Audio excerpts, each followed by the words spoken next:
জাতীয় দলের হেড কোচের দায়িত্বে বহাল থাকছেন হাভিয়ের কাবরেরা।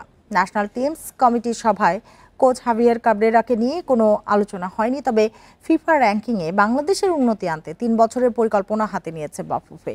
সভায় পরিকল্পনা হয়েছে অনূর্ধ্ব 23 দলের এশিয়ান কাপ বাছাইয়ের মিশন নিয়েও। সিঙ্গাপুর ম্যাচ পেরিয়ে গেছে 1 মাস।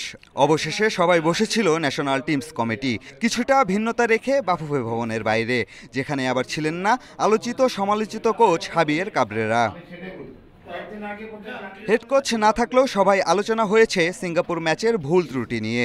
টিম ম্যানেজার আমির খানের কাছে খুঁটিনাটি জানতে চাওয়া হয়েছে, তবে কাবরেরাকে নিয়ে কোনো আলোচনাই হয়নি।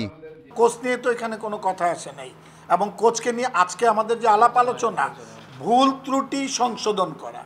র্যাঙ্কিংয়ে উন্নতি করতে আগামী 3 বছরের পরিকল্পনা হাতে নিয়েছে বাফুফে। এশিয়ান কাপে হংকং ভারত ম্যাচের আগে 2টি প্রীতি ম্যাচ খেলবে বাংলাদেশ। নেপাল চূড়ান্ত, আরও 2 দলের কাছ থেকে প্রস্তাব এসেছে।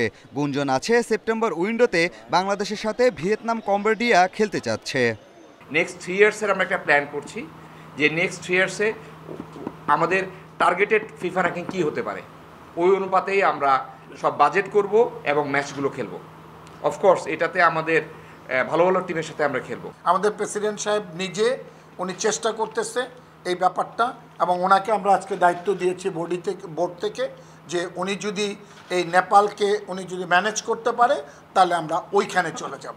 সেপ্টেম্বরের শুরুতে ভিয়েতনামে হবে অনূর্ধ্ব 23 এশিয়ান কাপ বাছাই। চলতি মাসের শেষে সেই লক্ষ্যে ক্যাম্প শুরু করবে বাংলাদেশ। শক্তি বাড়াতে কিউবা মিচেল, ফাহমেদুল সহ সবশেষ ট্রায়াল থেকে একাধিক ফুটবলার যুক্ত হতে পারেন।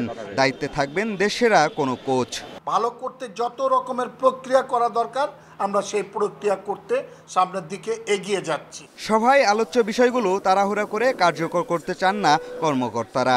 সময় নিয়ে ভেবেচিন্তে আগামী সপ্তাহের সভায় চূড়ান্ত করা হবে। পিয়াস সাহা, ইন্ডিপেন্ডেন্ট নিউজ, ঢাকা।